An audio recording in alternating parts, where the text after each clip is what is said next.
Good evening. Welcome to London Laser. My name is Heather Barnett. I'm one of the chairs of London Laser. Laser is co-run by Central St Martin's and University of Westminster, and is a project of Leonardo and the Institute, the International Society for Art, Science and Technology.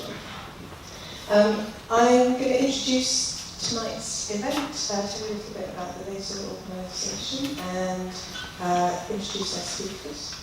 Let me introduce our first speaker. Charissa Terranova is a writer and educator. She's Associate Professor of Aesthetic Studies at the University of Texas at Dallas. Has written lots of wonderful books, most recently Art as Organism, Biology and the Evolution of the Digital Image, which was published last year. Which is already proving key reading in interdisciplinary art and science studies, and is working on a book on polymathy at the moment, which she's going to be presenting ideas for tonight. So I'll present to you, Charissa.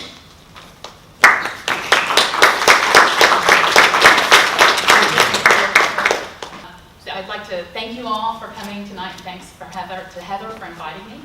I'm here tonight to talk about polymathy, and the title of my talk, as you see, is Wide Awake, an exploration of 20th century polymathy in British art, science, and design. So we're going to talk about the word, but I have this talk is really in two parts. I'm a theorist and a historian, so it kind of captures these two methodologies. I'm going to start with getting into the theory, the development of a theory of polymathy, sort of updating the idea, an old idea.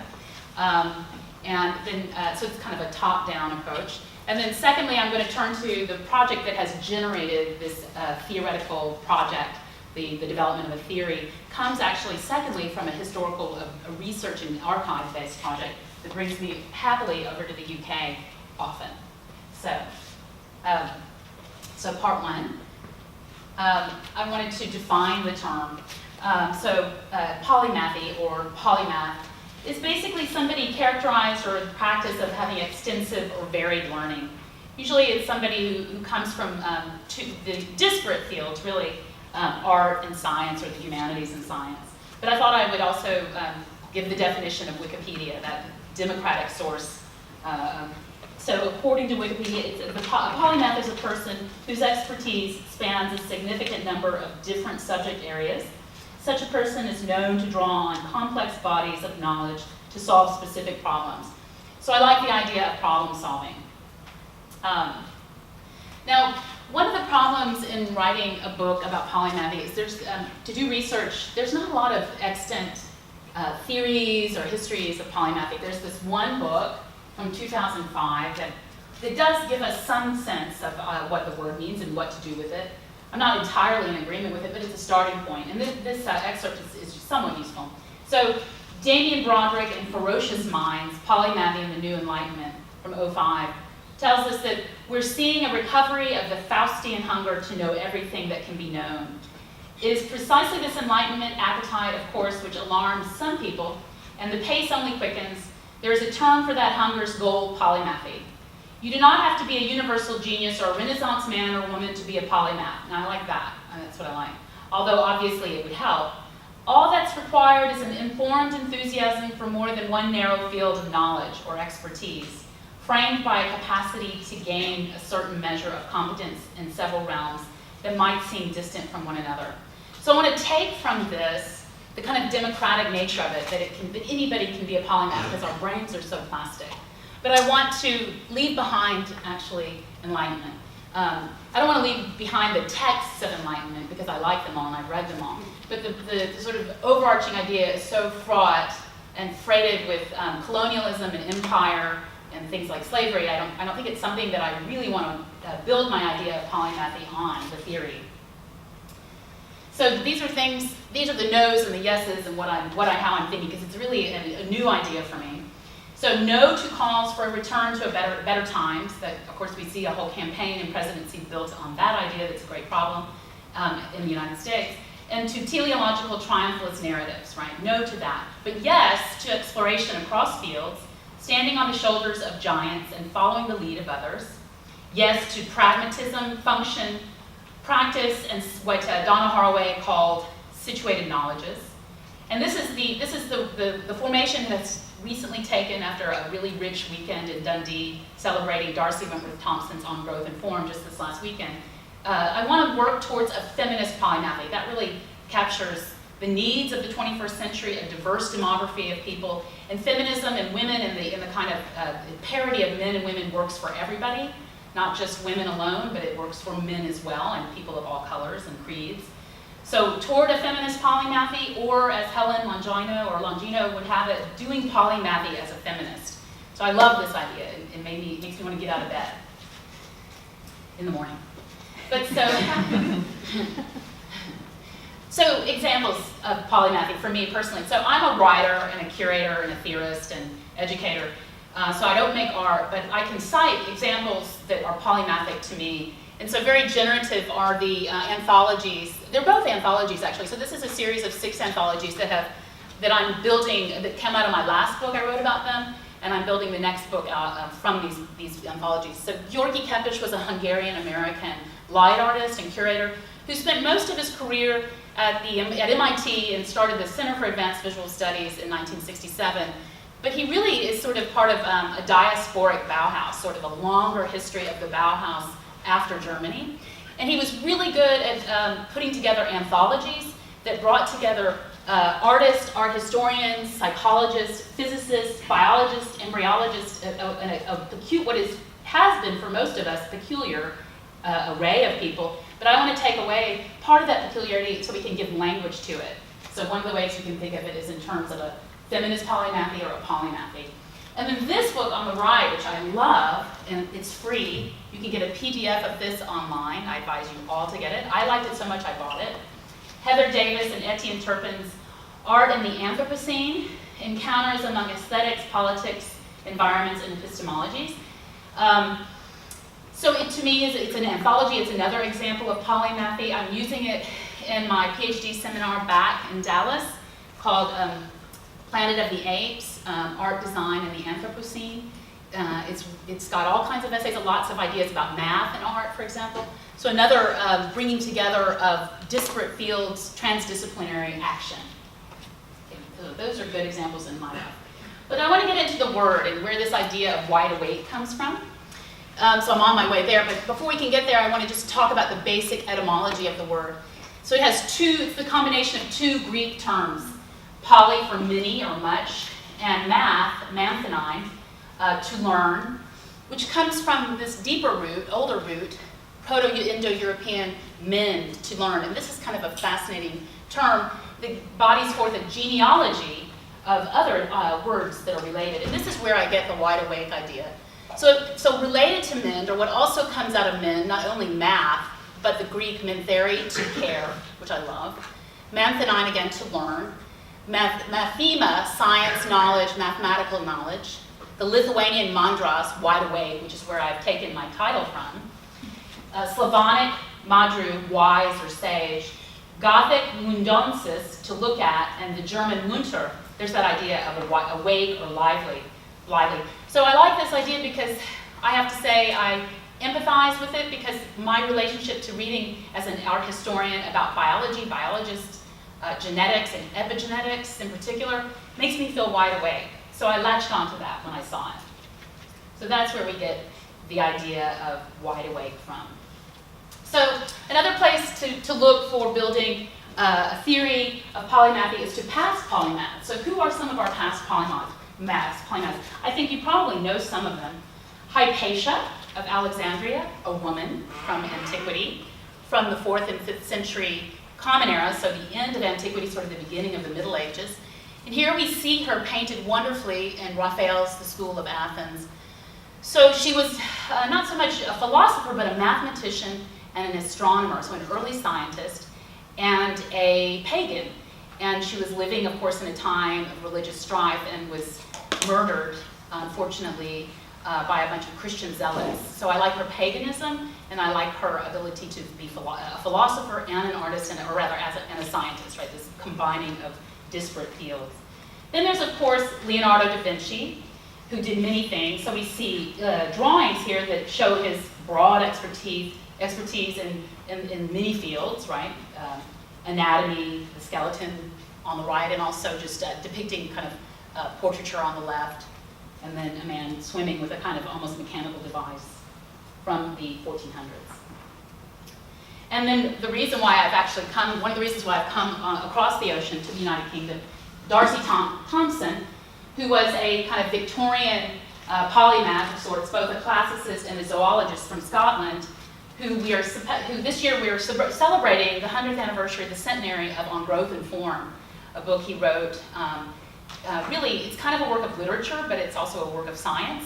So he's another role model, and these are 4 or 5 of the 550 or so diagrams and images in that book. It's called On Growth and Form, if you're interested in it. And then more recently, Donna Haraway, who is a zoologist and a theorist and a writer, still practicing now. You may know her from the Cyborg Manifesto, which is another free text I'd advocate, and also you can get online for it's a PDF from 1985, a very influential text. And she's also been more recently writing about the Thulu scene as a kind of alternative take on the Anthropocene. But in building this theory, I also looked to Martin Kemp, and many of you probably know Martin Kemp and know this idea, the idea of the structural intuition, the two terms together combining kind of something rational with something intuitive and emotional, these two terms together.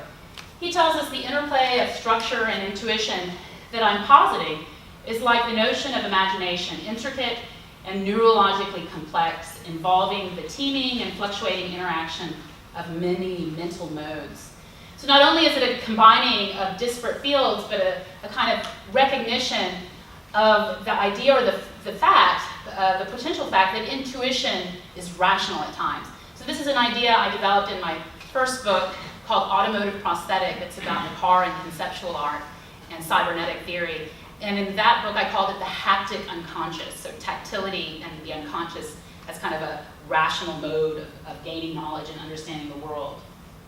So, to summarize this first part, the theory of polymathy, it could be a pedagogy of boundless transdisciplinary and science humanities curiosity based on focus, listening and hearing, listening carefully and quietly while others express their knowledge and their ideas, aesthetic play and keen observation, openness to emergent unfoldings, which I'll return to, welcoming other bodies of knowledge, and in particular, it's very important to shun xenophobia, to not be afraid of information coming across from another field. And then my favorite of the day is doing polymathy as a feminist, and what that might mean and how that's a boon to all of us. Okay, so let's move on to the sort of the wellspring of these ideas, the research from which the theory emerges. And the working title of that book, my next monograph, not an anthology, is Fearless Polymathy, Morphogenic Modernism and British Art, Science, and Design. So what am I talking about? So it's really, in a way, a lost culture from the middle of the 20th century, a lost culture of polymathy. So some of the figures, one of the most important figures is Conrad Waddington, an Englishman who spent most of his career at the University of Edinburgh, who was a geneticist, who really became more of an epigeneticist, and you may know him from the epigenetic landscape. And also he was somebody who was invested in art and design, and even sort of real-time systems performance pieces that had to do with light and kinetics. He collaborated with both Yolanda Sonnabend, the late painter and set designer, who was mostly based here and in South Africa, and Yasha Reichardt, who's in London, who's a curator, art writer, and somebody who's interested in cyborgs and robots.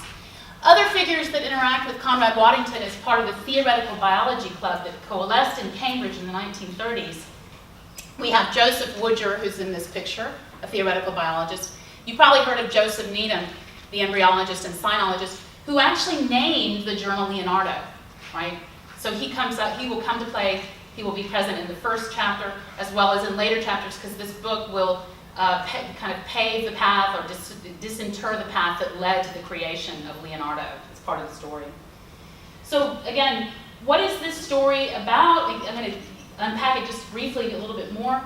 The story starts in London, between London and Cambridge. the overlap and the interactions of what some people call the London Bauhaus or the British Bauhaus. So this is when the Germans immigrated in a Hungarian Moholy-Nagy and Kepes, two Hungarians, immigrated from Germany during the rise of fascism to London. Before they went to the United States, there was a very fertile period of interaction, most of it happening in London and Dartington as well, oddly enough. And so in the Isokon building in Hampstead, you have the meeting of interesting minds there. Moholy-Nagy, Breuer and Gropius, and Julian Huxley, J.D. Bernal, Crowther. So people invested in socializing or making science a public discussion. And then people also very invested in design, interacting here, right, in this city, which is so exciting. And so that's what this first part is these images are about. And then it goes to the center of the 20th century, middle of the 20th century, also in London, after a chapter about Edinburgh, where Conrad Waddington was teaching. But in the 50s, you have an exhibition that's put on by, or curated by Richard Hamilton on growth and formal growth and form. It's based on Darcie Thompson's book that I talked about earlier, and the interaction of the members of the Theoretical Biology Club. So it's tracing kind of development of a culture of art, science, and design, and a culture of polymathy. And then it culminates into the creation of Leonardo the Journal, and finally in the 70s, with looking at early incarnations of epigenetics in art, systems aesthetics, and second-order cybernetics, right? So where did all this come from, you might be asking? How did I figure this, make these connections, and find all these people, these lost characters from the 20th century? Well, so my last book, Art as Organism, Biology and the Evolution of the Digital Image, traces the influence of a Bauhausler, Laszlo Moholy-Nagy, Hungarian, American finally in his last days. His ideas of biocentrism in biology and how they affected and influenced the formation of digital technology and in art and the digital image in art.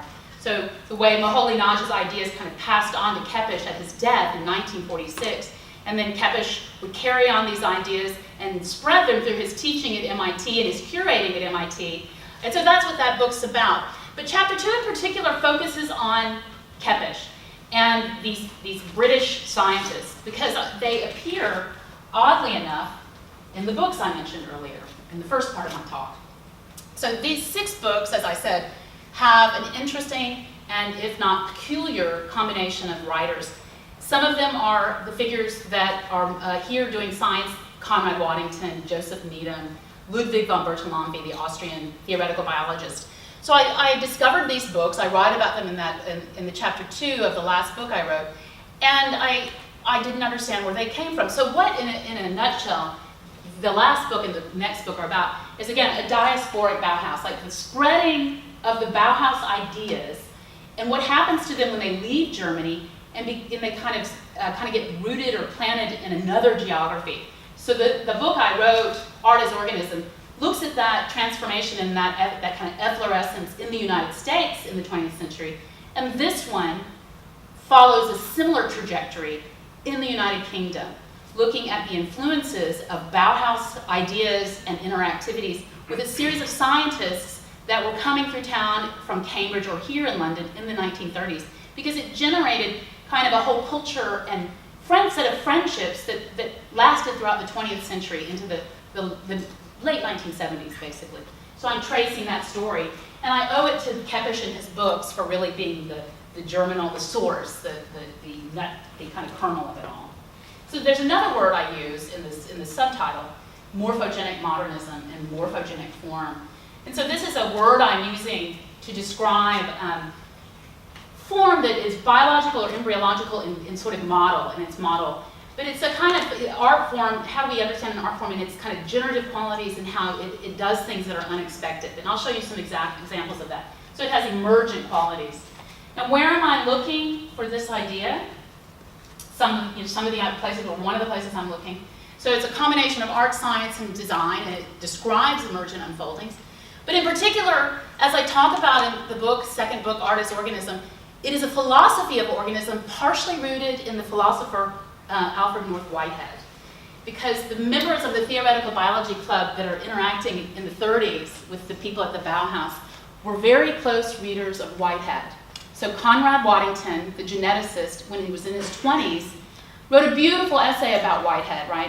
And so he's getting some of these ideas that then he takes into the lab that helps him to actually use whitehead as a tool to discern things and use it as a tool to reduce what he sees down to something measurable. Basically for him to see and discern epigenetics at work. So basically what I'm arguing is that the epigenetic landscape that Waddington invented or discerned or discovered is in part rooted in what Whitehead's philosophy gave to him. But all of the Theoretical Biology Club members were reading Whitehead. So it's going into this idea of morphogenic modernism. So examples of morphogenic modernism, as I get to my conclusion. The books of Keppisch and the art of Keppisch. So this is not an anthology, but it's a 1956 art and science kind of combination or hybrid book. I love the cover of it. It's, again, from 1956, and you've got a rayogram or an X-ray image of a rose, so something biological, and a punch card. So it's a very early representation of biocomputation at work. And then you've got an image of his own work in the center, and an image, a biological image from the book. So the book came out in 1956, and it was based on an exhibition at MIT called The New Landscape that was about technology, what the new technologies allowed people to see, both at the micrological scale and the macrological scale. So not quite satellites, because they weren't around yet, but airplanes and aerial views as well as microscopic views. And so for Keppisch, like Moholy-Nagy, light art, kinetic art, early pre-installation art, they weren't calling it installation yet, but these kinds of forms of art kind of approximate a kind of living form, an organismic form. So this is morphogenic modernism. And of course, the term I've been talking about, Conrad Waddington's epigenetic landscape, which is something that appears as a set of drawings and an idea that he writes about in The Strategy of the Genes. The drawings were made by John Piper, the Welsh painter. And basically, this is an idea of development, a developmental embryological idea that explains the way visually and also in words how a cell goes across a landscape. The metaphor is a landscape, but the cell moves in a kind of micrological situation from pluripotentiality to really directed specific function. And so you see something that could be like an organ or the skin, but it's also metaphorically kind of rendered as a landscape that then gives way to a cell within a landscape, and beneath that landscape are the genes with guy ropes pulling and tugging according to what's dictated, that landscape that's constantly morphing and changing to dictate its function, buffering it, right? Dictate the function of that cell and where it will finally land. Later, posthumously, Waddington dies in 75.